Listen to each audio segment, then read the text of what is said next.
So by us now being in this more embodied state and having done the work and really immersed ourselves in that journey, what a gift for our children. If they want to cry, cry. Yeah. I'm here to hold space for you. Yeah. This is a lifelong journey. This is a process and there will be ebbs and flows and it'll change. Yeah. And just when we think we have it figured out, we're thrown a curveball. Yeah. Maybe it's a major life event. Maybe it's menopause. I'm embracing a journey where I have to open up my heart.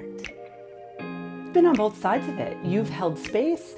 You've also been the person that needed space held for you. Yeah. Why are we not letting those tears fall? Yeah. Why are we not allowing that stream of true cleansing? Let the tears flow. Let it be snotty. Let it all come out.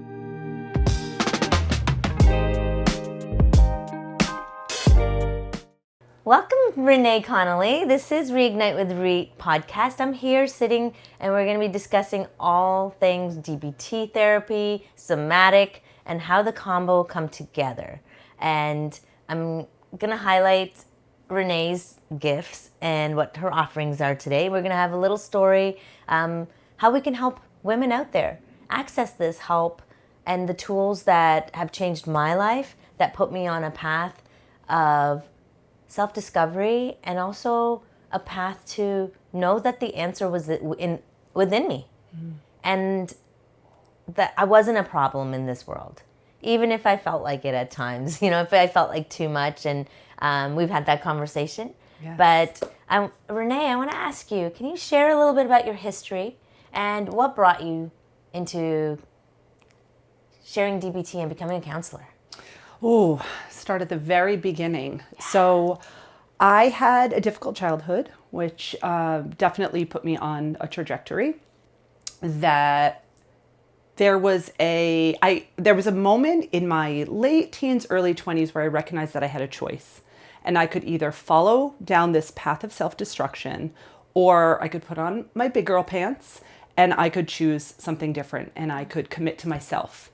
Not to other people's expectations, not to society's expectations or norms. I could choose me.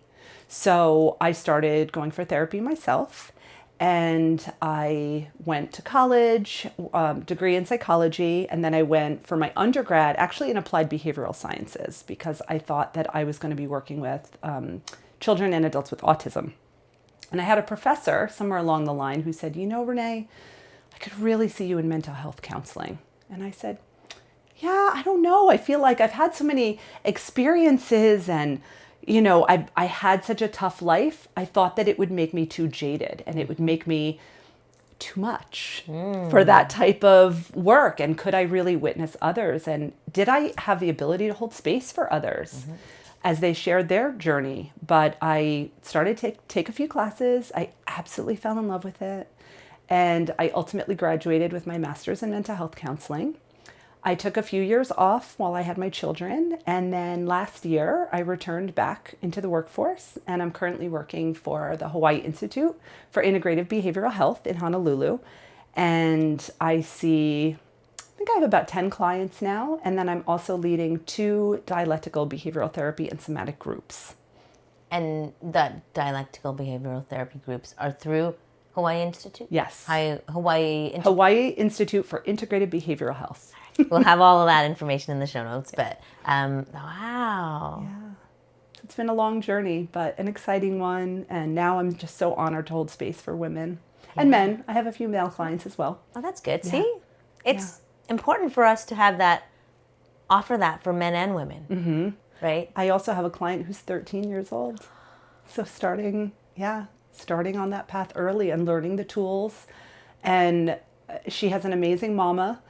I see her mother as well. And they have a really beautiful family dynamic, but her mom knew, what? Here I am at the age that I'm at, wishing that when I were a teen, somebody had given me these tools and showed me these gifts. So I want that for my daughter. So she asked me if I would see her daughter, and I do, and I get to teach her all of the tricks and tips and all of the tools that she can use to regulate and help her navigate friendships and self-worth and all of those things that we look back and wish that we knew at an earlier age. I've thought to myself, why isn't this taught from the get-go. Like, why aren't we putting emotional intelligence, emotional health, and wellness in front of academics? Because if we did that first, imagine the success and the thrive rate of all of the people that we've labeled ourselves, and we hold on to those labels. It's not good or bad, but then we limit ourselves. Yeah. But if we had the tools and then we get a label, it's not so heavy, and we're not owning like that's all we are. Right. Well, we have the choice. We have the choice. We've learned that we have agency and we have sovereignty, and we get to decide, is that something that resonates with me, or is that something that I can put a pin in or push off to the side and say, that's not for me. We get to choose. Yeah. Can you elaborate a little bit more on DBT?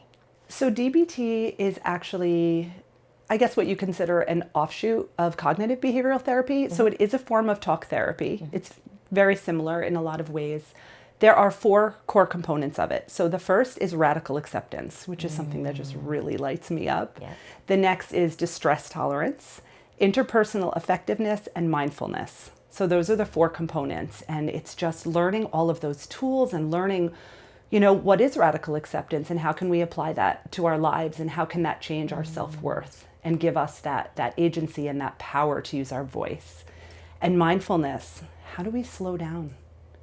How do we just come to a state of rest where we can start to appreciate all of those finer details, and even tuning in with our bodies? How do I feel today, and where am I feeling it? Distress tolerance, not having to change every negative thing that comes up. And when something negative happens in our lives, we have the tendency to go all in, and I have to change this, and I have to fix this, and I have to. But what if we can just accept it for what it is and just sit with it and learn to just kind of tiptoe up to that cusp of being uncomfortable and recognizing that that's just a part of being human, and we don't always have to change it. Sometimes we're just going to have a bad day, and we can accept, today's a bad day and tomorrow will be a better one. And then, of course, the relational component, how am I expressing myself to others? How am I receiving what's being expressed to me? And what are those relational dynamics that maybe I love? Maybe it's perfect and I want to accept it exactly as it is, or maybe I want to grow and step into my highest self. And how can I do that through the relationships that are important to me in my life? And then the mindfulness. And mindfulness, yeah. I love this one. I love mindfulness. Yeah, just that slowing down, that recognizing that we can just stop and breathe. It sounds silly, but we can stop and smell the roses. Oh, I don't think it's silly at all, because you know how many times in a day I find myself, I'm holding my breath and I can feel it tight. And up until recently, I didn't even do the body scan. Yeah. I just have to get to the next thing, get to the next task. Right. And are your shoulders creeped up to your ears? Are your hands tight? Are you holding tension in your hips? Are you breathing? Are you breathing into your belly, or is your breath shallow? So I love teaching people to tune into those very subtle little idiosyncrasies throughout our entire day that we can just become more aware of and even appreciating the air as it comes into your lungs, appreciating the sun hitting your skin, appreciating the beauty of the grass around you or the rain in the sky. There's nothing like a fresh, full breath. It literally feels like a huge weight lifted off for me. Yeah. And because sometimes it's shallow breath, I feel like I can't get a full one. Yes. Until I've finally let my body say, you can relax. Should we take a breath together? Yes. Okay. Let's take a breath. I love putting my hands on my heart space. And we just breathe in through the nose. And when we exhale, a long, audible exhale.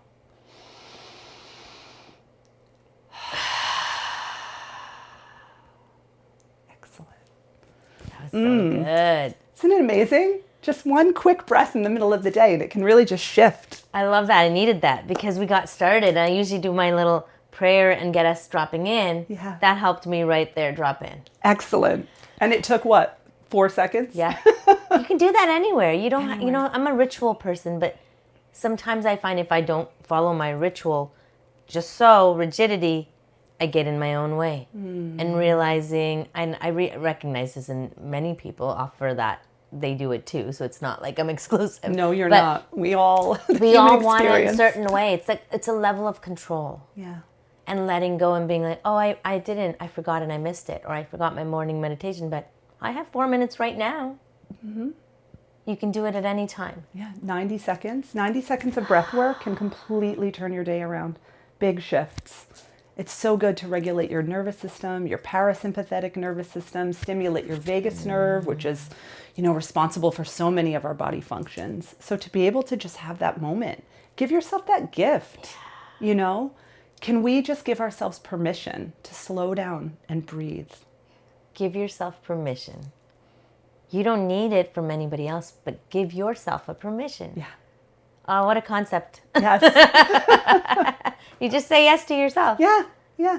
It's okay to do that. Just give yourself permission. And there was the fourth part. After mindfulness, what was the fourth component? Distress tolerance? Distress tolerance. Yes. So again, distress tolerance is recognizing that when something painful comes into our lives, as soon as we try to change it or impact it or unravel it, oftentimes we're making it even worse. So we're sitting with guilt, we're sitting with frustration, more pain, it just exacerbates. So if we can recognize that, okay, I can sit in this distress. I can feel sad right now. I can feel angry. I can feel rage, and just let it be. I don't need to change it. I don't need to shift it. I can just accept it for what it is in this moment. It may pass. I may come up with tools that can get in there and, intervene a little bit, but just recognizing it's part of the human experience. And there's not always a need to change, fix, do. Oh, yeah. Yeah. I say mastering because that's going to be lifelong, but I'm really working with being. In this season, especially being parents of young kids, do. And then we put that on them. And they feel it.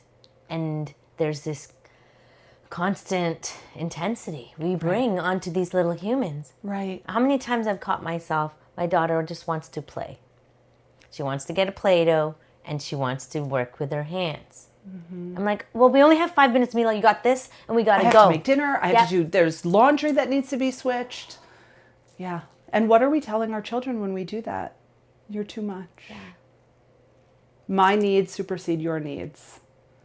And it's true though. There's laundry and there's dishes and there's food to be cooked. It doesn't change all of that. But that goes back to the mindfulness. Can we just live in the present moment? And can we just take 5 minutes? Can the laundry wait 5 minutes? Can dinner be 5 minutes late to the table?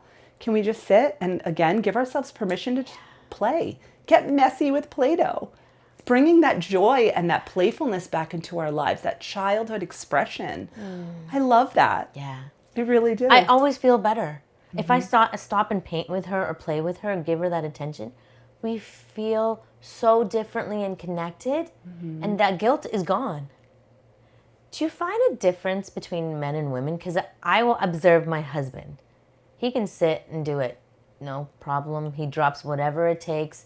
And I admire that, and I kind of envy, a little bit jealous sometimes of his ease in doing that and dropping in and saying, okay, well, let's just play. As opposed to, I feel like I know I'm not alone. Women, is it because we carry not bigger, but different role? So my personal opinion, I don't have any statistics to back this up. This is just in my heart of hearts. I think women have a lot of balls in the air. I think that we innately are nurturers. So we're worried about how is husband feeling? How are the children feeling? What needs to be done? Laundry, dishes, my own personal work, my own personal fitness goals. Does my son need to go to the eye doctor? My other son needs to go to the dentist. Hey, we should plan a family vacation. Oh, I want to go out to dinner next week. Oh, Father's Day is coming up. I have to make a reservation for that. And we just go and go and go. Whereas I don't even know if it's necessarily a difference between men and women, because I think there are some women that can turn off that part of the brain. And I think there's some men that are programmed the very same way. But I think a lot of us live in that state of We always have to be doing something. Even if we're sitting still, sitting on the couch. More often than not, we have our cell phone in our hand. We're scrolling, we're getting constant stimulation there. There's really no time to just shut off the brain. Wow, you just hit something in both of us. Sure. Why are we not able to rest and digest when things like this happen? Mm-hmm. Why do we feel that we're not worthy of processing and sitting in it? Yeah. And we're only valued by productivity. And our value relies on doing, not being. And our checklist of what did I accomplish today? Yeah. How many things did I do? Often I work with a number of clients who journal. Mm-hmm. And I'll ask them, what do you journal about? And a number of clients have come to me and said, I usually make to-do lists. Yeah. And then at the end of the day, I'm proud of myself for completing 3 out of 4 of my tasks today. And it's kind of mind-blowing, So I invite my clients, I say, instead of thinking of what you accomplished, why don't we change that into a list about things you're grateful for that have nothing at all to do with productivity? What are some things that made you happy today? What are some things that made you smile? Name 5 things that you're grateful for at the end of every day. And it's amazing the shift that you see. All of a sudden, there's this greater appreciation. There's more joy in their life. There's even more motivation to do more because now you're doing it from a state of, hey, I feel good and I want to do this thing rather than feeling like, oh, I have to do this. Otherwise, I'm going to upset my partner, or I have to do this. Otherwise, I'm not a good mom. Shifts. Constant subtle shifts can change everything. But they're not so subtle when they really literally impact your life on a regular basis. Yeah. You can appreciate that you're growing, you're changing, you're accepting yourself where you are. Yeah. And one thing I did learn, and I really resonated, when it was another woman, I was at a retreat, and she's like, I love doing gratitude. And that's been a huge shift in my life since my early 20s. I've had a gratitude journal beside my bed, and in the dark moments, I would fill pages. Just, I don't want to say fake it till you make it, but I needed to do that action to get myself out of it, to go to rest. And other times it was fine with 5. Yeah. What she one. Even 1. If that's all you have that day, give that. Yeah. She added another layer. She says, what if you were able to 3 to 5 things? You do your gratitude, then you acknowledge yourself for 3 things you did that day for you. And I was like, what? I didn't even know that was possible. Good old self-care, yes. I get to acknowledge myself. It felt uncomfortable in the beginning. Yeah. And once you start practicing like anything else, you realize how much you do in a day. From the time you open your eyes, your body has to breathe. Yeah. You have to choose, what way do you want to go? Are you going to still worry about what happened last night, the argument, the fight? Or you get to fresh start, fresh day. Yeah. Do something fun. Something fun. Something nourishing. So there's an added layer of what you offer. With the DBT, how is the somatic component? So have you ever heard the term the body keeps the score? Yes. Okay. Yes. So somatics is the practice. So we'll take the word somatic to begin with. It comes from the Greek word soma, which means perceived by the body, or the body perceived from within. And the art of somatics is teaching clients how to connect with their bodies, how to connect with their breath, how to feel what's going on by body scan, or even through movement, what's coming up, what's being released. So we hold a lot of tension in our neck, in our shoulders, in our hips, sometimes in our bellies. 9 out of 10 of us are not breathing correctly. We're all breathing, we're chest breathing, where we should be breathing into our bellies. So teaching that regulation, how to take a belly breath, how to shake off the day, rolling your wrists and just shaking it off, doing a body scan, starting at the crown of your head all the way down to your toes. And then the art or the practice of actually moving those emotions through and expelling what no longer serves us so that we can, again, just show up as the best version of ourselves. So by connecting the dialectical behavioral therapy with the somatics, so much transformation, just tuning into that mindfulness and recognizing where you're storing things, where they can be released, what needs to go, what needs to stay. Now, it can also be very activating. So people that have tremendous trauma, whether they're carrying it from childhood or even adulthood, tend to store the trauma in the body. So sometimes when we're working in somatics, that trauma gets released. So it's really important that you're with a safe guide or facilitator, following up with a therapist afterwards to process whatever it is that comes up. I have seen people do, incredible somatic practices, which are wonderful. And in the moment they feel great and they're moving their hips and they're stomping it out, but that night they have terrible nightmares. And the next day they're in a funk and they don't understand. I don't know what happened yesterday. I felt so good. Where is this coming from? It's because those emotions are being released and it's coming to the surface. It's no longer stuck in those hips. It's coming out. So we have to make sure that that expression is held in a safe space and it can be processed effectively. Wow. How much we don't understand. And by talking about it, it just, in my own experience, is all I can talk about is why I felt so heavy later. Yes. And not understanding. And being alone. Right. And feeling like, okay, well, here we go again. So it's really important to have a trauma-informed therapist that you're working with. Or if it's something that people, some people, therapy's not for them, and that's okay. Yeah. Find a trusted friend and make sure that you're with somebody that you feel really comfortable with, and have that moment of vulnerability and say, hey, you know what, I'm going to be engaging in this practice and I might feel a little bit dysregulated afterwards. Can you hold space for me? Can you hold my hand and let me cry? Can you ask me some questions and just let me know that I'm not alone, that there's somebody there? And it doesn't have to look like somatic, as in we go to a retreat or a breathwork. In an experience that I shared with my partner, we actually were there. We went doing a stretch class. Oh, yes. A deep stretch class. Oh. And he released, we did deep hip openers. Yes. And he was very different after. Activated. And we talked about it later, and he's like, it was a lot for me. And I have a tendency to be like, go, go, go, go, go. Be like, yeah, we're doing great stuff. You're opening up your body. And I also am learning to hold space on his journey for his timing.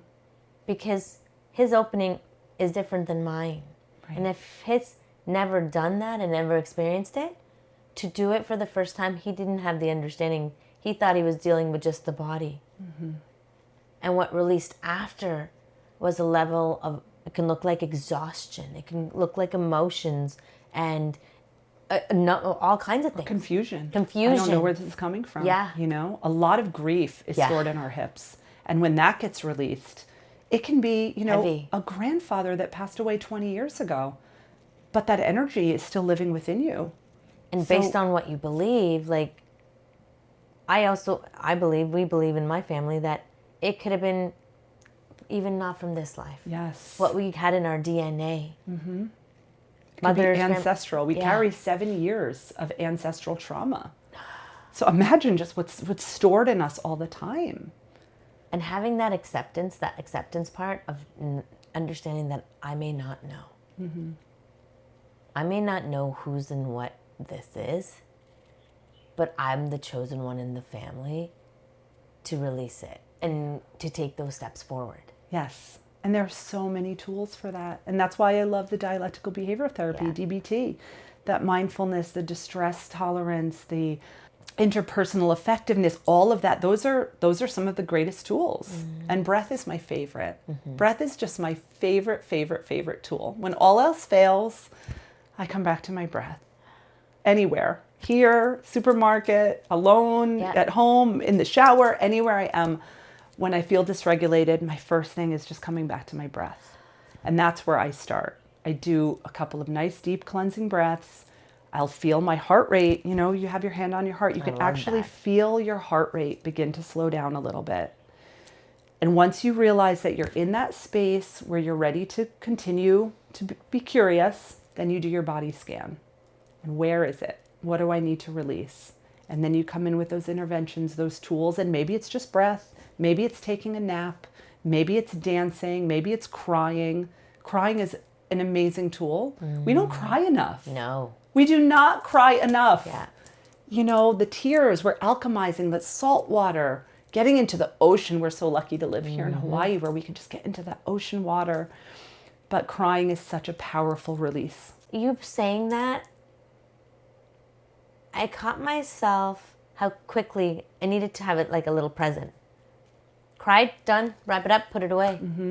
Store it over there for now. Yeah. And I feel it in my scanning, in my right here and in the back, all the way through. I'm embracing a journey where I have to open up my heart. Yeah. And being on this side, I interview, but I also share to keep the conversation and share my thoughts and my opinions so I may, be of service to another woman. Yeah. I think it's amazing. And I'm so grateful for you to share your story and to help so many people because you've been on both sides of it. You've held space. You've also been the person that needed space held for you. Yeah. You know? And I love what you said a moment ago about how you'll cleanse your space. You'll use your sage and you'll use your Windex and you'll use your essential oils and you'll do all the things we dust, But what are we doing for ourselves? Why are we not letting those tears fall? Yeah. Why are we not allowing that stream of true cleansing? Let the tears flow. Let it be snotty. Let it all come out. And let your kids see. She's seen me when I'm fully unleashed. I am not ashamed to cry in front of her because it allows her to show vulnerability towards me. Yeah. So by us now being in this more embodied state and having done the work and really immersed ourselves in that journey, what a gift for our children. If they want to cry, cry. Yeah. I'm here to hold space for you. Yeah. Going on this journey doesn't look like, well, I did my 12-week course and I did breathwork this one time for a burst and I'm good now. Yeah. Because I used to believe that. Nope. I used to believe that. This is a lifelong journey. This is a process and there will be ebbs and flows and it'll change. Yeah. And just when we think we have it figured out, we're thrown a curveball. Yeah. Maybe it's a major life event. Maybe it's menopause. Menopause has been a huge, that one threw me for a loop. I love that you navigated it there because I did want to go it. Oh my goodness. So I'm in the perimenopause phase, but what a wild ride this has been, How's that impacting you? In every way imaginable. I'm glad you said that. Women need to know it's not just what the symptoms that they give you. Okay, it's hot flashes, it's brain fog, it's your body changing. Tight jaw, frozen shoulder. Yeah. Yeah. But what about what's happening here? Right. What about the way that our minds are changing? What about how our worldview is suddenly cracked open in this new way? The way we view our partner is different. The way we view our friendships is so much different. I can't tell you how many friendships I recognized just no longer served me. Yeah. And I gave myself permission to walk away from them. And I said, you know what? This is just something that just doesn't feel right in my bones. No. And I don't need to stay, like you mentioned earlier, for some performative reason or to make everybody else happy. I'm done being a people pleaser. I need to do what's right for me. And in this moment, I get to choose me. I think that's the gift of perimenopause and menopause. You literally stop giving flying flips. Fucks. Let's be real. There is a gift in perimenopause that you truly have to, in order to step into you and your wholeness, you have to shed all of that's not you. Yes. And that's friendships, that's your body image, that's holding on to attachment of who you used to be. Yeah. That's your relationships and your partner, your children. Yeah. Allowing them to see you in different vulnerable states. Right. And those emotions and those hormones. And many of us, we're going through perimenopause and menopause while our children are going through puberty. It's a lot of hormones in one household. My, oh my. So I started perimenopause about a year and a half, 2 years ago, and my son is 14. So we were right there, same trajectory, and just woo, a lot of emotion, a lot of big feelings, a lot of tears, a lot of grief, grieving the version of him that I once knew, that he was no longer.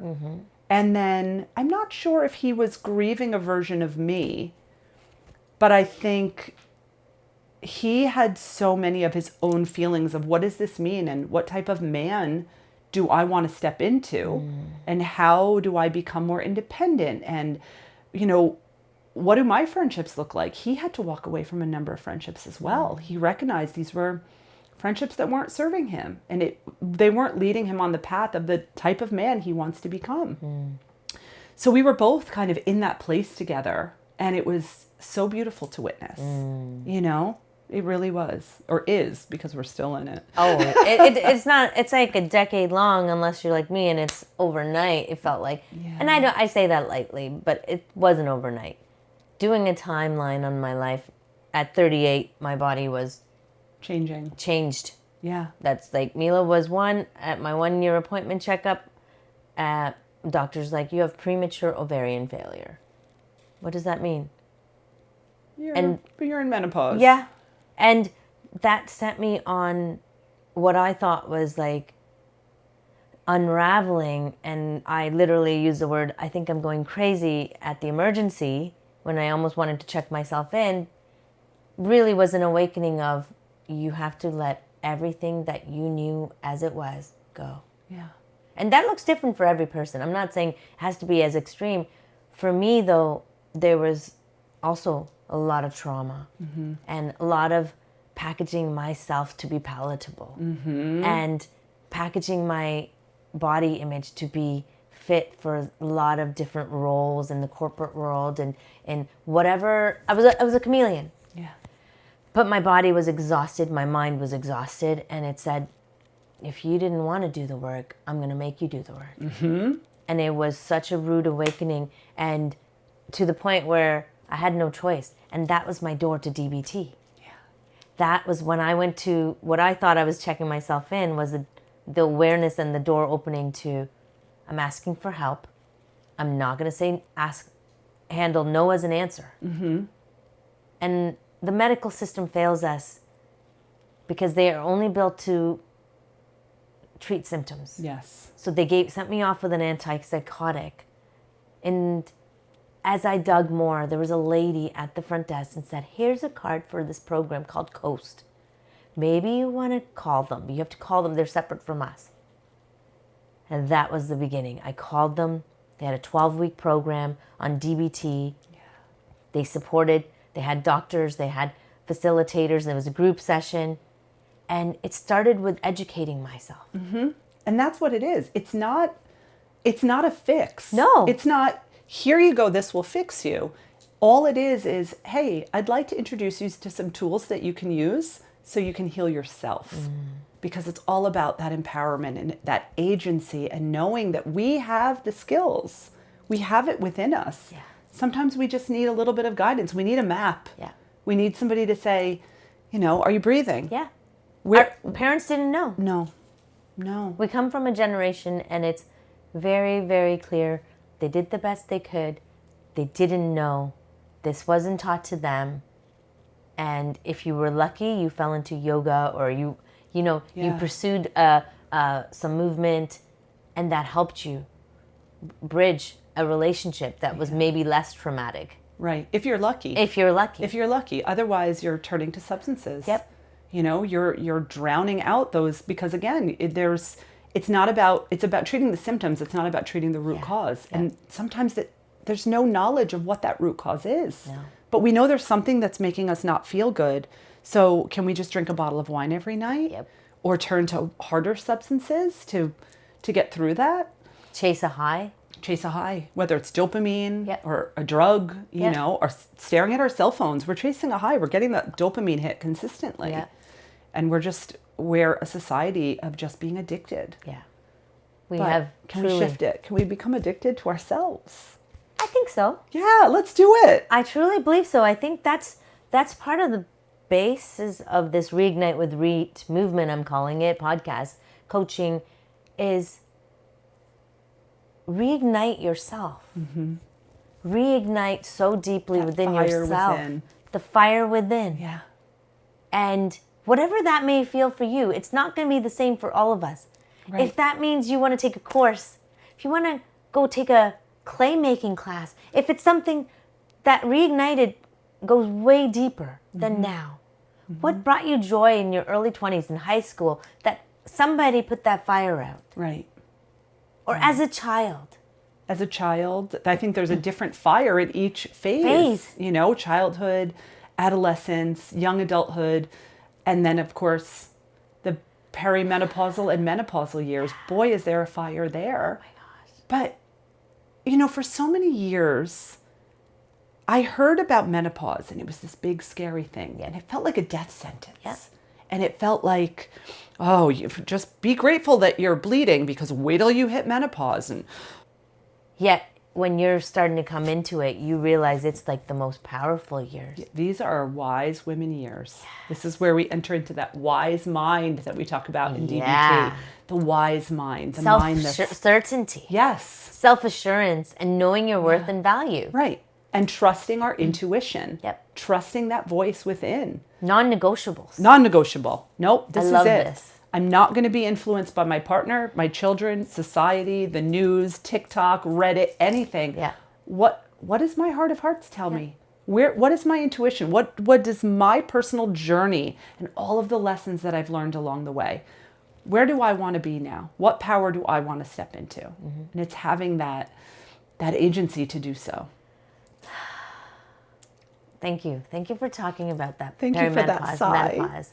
Oh, yeah. I've done more than I think I normally do in my interviews today because you just provide that space. Thank you. So And we were important. both nervous coming in today a little We were, bit. and not anymore. And I was like, just, Now you we're know having what? fun. I said, every time with the first 5 minutes, it just becomes a conversation with a girlfriend, and that's what it is. Yeah. We would have this if we were out somewhere. Right. And go deep, go and talk raw, and that's what Reignite with Reed is. Let's reignite the conversation. Let's reignite the desire to serve women and hold space and serve ourselves too. Let's talk about the tough things. Let's talk about it. Let's give ourselves permission, and by doing so, modeling to others that they can give themselves permission that it's okay to cry. Yeah. And it's okay to breathe.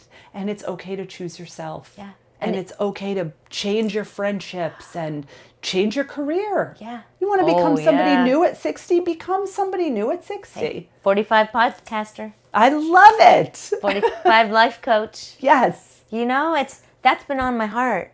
And I had to, the only one that was in my way was me. I had to step aside and take a step. You have to trust. I have to trust every single day. Yeah. Every single day. You have to turn off the critic. Yes. And that critic is not you. Every single day. That's society. Yeah. That's all of those negative voices. Programming. That's the programming. Yeah. And some So of how do we it's from shut our that own off? childhood trauma. Some of it's from, you need to be in the corporate world because that's a responsible professional career. You should do this. Yeah. Yeah. This will be better money. You should do this. Oh, yeah. Anybody who starts a sentence with you should, maybe be a little worried. My girlfriend, my dear friend, she's also a coach. And she said, stop shooting on people. Yes. Oh, I love that. Stop shooting on people. We don't know what other people need. And stop shooting on ourselves. Stop shooting on yourself, too. It goes both ways. Yeah. Absolutely. Oh, I love this. I love this, but I'm going to pivot it. And share a little bit about Mums on Mushrooms, share what it's about and maybe who it's for. Sure. So again, I'd like to start a little bit back. Please, go from the beginning. When I was in my late teens, early 20s, I was diagnosed with severe anxiety, complex anxiety, and depression.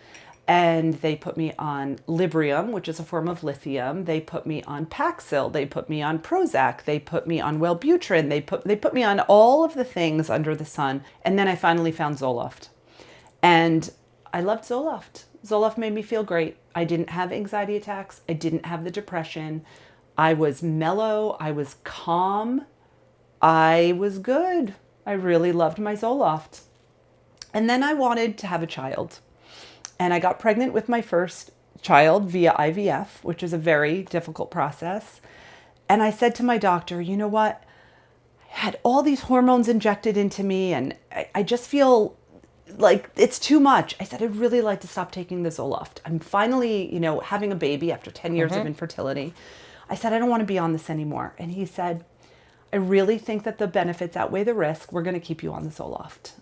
And me not being, wise enough to follow my intuition at that time, I said, okay, I'll stay on it. So I had my child. I nursed him for 3 years, all while on Zoloft. Knock on wood, he's fine. Yep.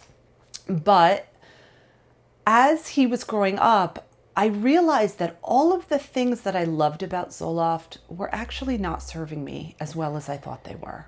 So no, I wasn't having anxiety attacks, and no, I wasn't falling into deep bouts of depression, but I was kind of going through life with very few emotions. I was not experiencing a full range of emotions, and I knew I wanted more. So when I was about to do IVF again to have my second child, I went back to my doctor and I said, listen, I don't want to be on the Zoloft anymore. And he started with his speech, and I said, doctor, I'm saying no. Hey! So he said, okay, we're going to titrate you off of this medicine. And I said, great. What do I do? Stop taking it, cut it in half? And he said, no. We're going to decrease gradually, and you need to stay on the decreased dosage for X amount of time, and we'll continue to decrease.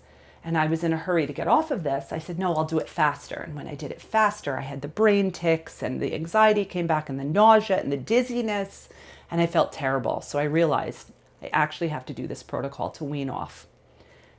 18 months later, I successfully weaned off Zoloft. 18 months. So I had my baby, very difficult pregnancy. When he was 8 months old, I had an ovarian cyst that became infected and ruptured. So I was in the hospital for a week. I was on bed rest for 2 months, unable to take care of my 8-month-old child. About 3 or 4 months after that, after I recovered, we moved from New Jersey to Hawaii, started a new job, new friends, new home, everything. Big upheavals in my life, And then about 6 months after that, the pandemic hit. So it was just one thing after another. And of course, I started spiraling. Even though I had the tools, even though I thought I could handle it, it was just a lot very, very quickly. Mm-hmm. And I called my doctor in New Jersey because I still saw him via Zoom. And he said, I think we need to get you back on the Zoloft. And I knew if I went back on the Zoloft, that would be it. There's no way I'm going through that titration again. So I said, there's got to be a better way. And I had a close girlfriend of mine who said, did you ever consider taking mushrooms? And I looked at her like she was nuts. I said, what do you mean take mushrooms? I'm a mom. I don't want to be tripping my face off. Yeah. I've never done a psychedelic before, nothing recreationally. I said, absolutely not. And she said, will you do me just one little favor? She said, just look at this organization called Moms on Mushrooms. So I checked it out, and I saw the Tracy T is the founder of Moms on Mushrooms, such a dynamic woman. And she shared her story, which really resonated with me. And I did some research. I looked at everything that she had to offer, all of the guides and teaching, what is microdosing? How is it different than a macrodose? What does that mean? What is psilocybin? How does it convert to psilocin in your body? All of those things. So I felt really empowered with knowledge. And I said, okay, I think I'm ready to try this. So I took a 50 milligram pill, which is a very, very minute amount. And even though I was told it's subperceptual and you're not going to be impaired in any way, I was still really nervous. So I went to the beach with some friends. I knew I was with people I trusted. I knew I was supported and safe. And I took the microdose, and I waited and waited, and nothing happened. No. Nothing happened. And I thought, oh, okay, well, nothing happened. That's good. I'll keep taking it. So I did the protocol, and I'm waiting and waiting and waiting. And I didn't feel anything. There was no moment, nothing really happened. And I remember sitting on the floor with my youngest son, Drexel, who was about 3 at the time, very spirited child. He made me face my shadow many times. And I was sitting on the ground with him and we were playing, and I just recognized how present I felt. And I was really just enjoying being with him and sitting with him and playing with him. And I didn't have any of these voices out here saying, do this, do this. I wasn't triggered. I wasn't ragey. Something happened and he became a little bit dysregulated and started having a typical 3-year-old tantrum. And I was able to just hold space for him. And I just sat with him, and it ended very quickly because I was so present and I was so accommodating that he was able to self-regulate so quickly. And I thought, oh, wait a second. Maybe this is working after all. What's happening here? So I stayed on course. I continued on my microdosing journey. At the time, we were offering a 12-week program that I was enrolled in, and started looking at, what are my fears and what are the things that are keeping me from speaking my truth, and is my voice being heard by others, and all of those facets of what makes us us, what makes me me. And I got to take a really good look at that. I did a really deep dive, and a lot of things shifted. And that actually is what helped bring me back into mental health counseling, because I realized all of the gifts that I had and all of the things that I was neglecting. It opened the door to that, and it allowed me to see, and it allowed me to be present with those feelings. So after the 12-week course, I stayed in touch with Tracy, and I bugged her a lot. I just said, I really want to be a part of this organization because this has been an incredible experience for me. And by the grace of God, she brought me in as an enrollment coach, and I would interview women to make sure that they were a right fit for the medicine, that there were no contraindications, that, there was nothing else going on that would not make them a good fit for it.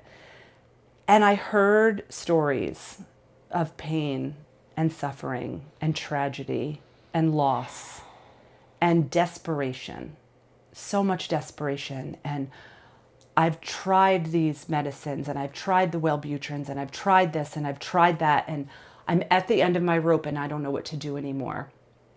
And I also spoke to women who said, I've used mushrooms in the past, but never so intentionally, and I'd really like to learn more about that. So I saw the spectrum, and I helped these women. I guided them into whichever course felt right for them, and I stayed in touch with them. And I kept seeing all these transformations that matched mine.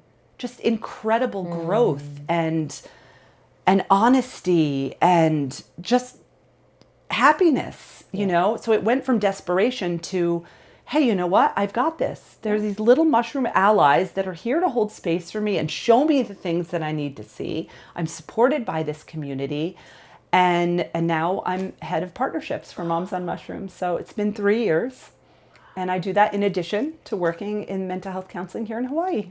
So I'm just living the dream, I'm living the dream. I love it. I love it. And I've known you just shy of 2 years, and I've seen such a shift. Thank you. And do you still practice the protocol? That's a part of life. It is a part of life. It's not, microdosing isn't something you do every day. Yep. There's different protocols. So sometimes I'll do, 3 months where I'm pretty consistent, and sometimes I take a big break. It's just, it's become very intuitive for me. I'll wake up in the morning and I'll say, is today a microdosing day? I think so. Or, no, I don't think I need it today. And it's just kind of become, I've gone into a flow state with it. And that was kind of the doctor that I worked with. She's like, listen. And she would do 5 days and take the weekend off. Yeah. 5 days, take the weekend off. And it's not something you're trying to train your body to be dependent on. Exactly. It's no there 18-month titration on this one. It is, yeah. So I am an advocate for really being your own advocate. And that is not going to look like mine or Renee's or anybody else out there. And people are going to tell you, oh, wow. They're going to have their own story and their own misconceptions. But what I want to encourage you to do is do your own research. Be curious. And maybe try it ask questions. Yeah. You know? Maybe try it in a controlled environment. Maybe ask questions. Yeah. And give yourself time to sit with it. Why are you intrigued by it? Yeah. A perfect way to kind of close off this, but I want to give René a chance to share. Where can we find you, this information, and where do you work? Where can the guests and women anywhere who's listening and resonates with you in this work, please give us all your details. Sure. So as far as the mushrooms are concerned, it's www.momsonmushrooms.com. If you fill out the survey for a discovery call, chances are you're going to get me. If you write into customer service, you're going to get me. My email is Renee@momsonmushrooms.com, and it's RENE@momsonmushrooms.com. And then here locally on Hawaii, it's www.hiibh.com. So Hawaii Institute for Integrative Behavioral Health. And I'm one of the counselors. We have, I guess there's maybe 8 or 9 of us counselors in the group practice right now. It's led by Dawn Martin. She's a licensed mental health therapist and drug and alcohol abuse counselor as well. And she's just incredible. She also does these beautiful networking events, which we're going to have you at as a guest, where you can meet other people who are doing mental health, family systems, parts work, Reiki, doulas. It's a very integrative, holistic practice. So we have a little bit of everything. Yeah. So we definitely have, more of the Western model, but then everything else in between as well. So breathwork facilitators and drumming and all kinds of fun stuff. That's my component, East meets West. Yes. It's been a fusion of my life, so I think it's needs to be brought into... There's a place for all of it. Yeah. Sometimes, yes, you have to go to the emergency room. Yeah. But other times you can use one of these other more holistic modalities to get the results that you're seeking. Thank you so much, Thank you so much. Can we do one more breath? Yes, please. Hands on our heart, inhaling through the nose and just noticing the temperature, the texture of that breath. And long, audible exhale. That